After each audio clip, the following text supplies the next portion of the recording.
you can't coach today's athlete the way you were coached when you were an athlete. I grew up in the era where players get yelled at. I got yelled at, so then I just started yelling at my players when I started coaching. This is what you do.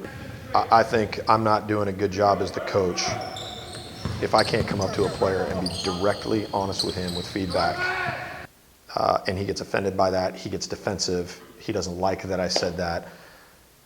I have to put that on me as the coach, and that's what happens a lot in sports. Coaches get frustrated that athletes don't take feedback well. And I think it's the coach's fault if an athlete doesn't take feedback well, because he hasn't invested enough time in that human being. Over the top. Okay, now let's get our footwork right. So anytime you're going to come up. And that's easier said than done. We have 40 athletes.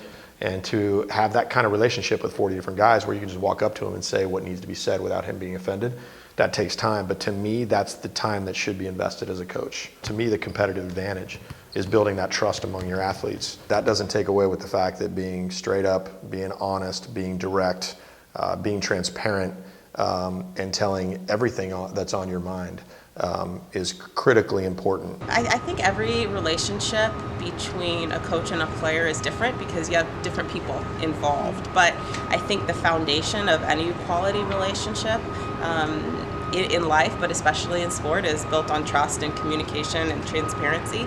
And so really developing that honest, open relationship is important. I mean, it's helped me as a coach. I've walked out to the mound in the middle of a baseball game. And if I go out to a guy, for example, that are not suitable to me being very direct and very on point and very almost demanding of him in that moment, he'll pitch worse. It might need to be, hey, you're throwing great.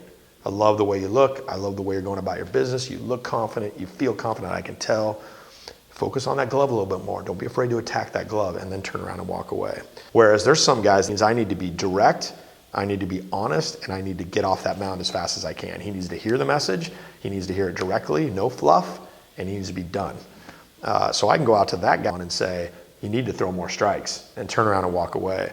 So before I talk to you, I think about your behavioral profile first, how you will receive my message, and then I tailor my message to what you're, to kind of how you would best receive it. Otherwise, I'm just talking to a wall. If I don't do a very good job communicating with the athlete, or he doesn't accept it well, it's, to me, the right thing to do is go to him and say, based on how you reacted to the feedback I tried to give you yesterday, it's clear to me that I haven't done a very good job developing our relationship, and I apologize for that. I'd like to invest more in you and become closer with you so that when I come to you with that kind of stuff, you'll be a little more receptive to it.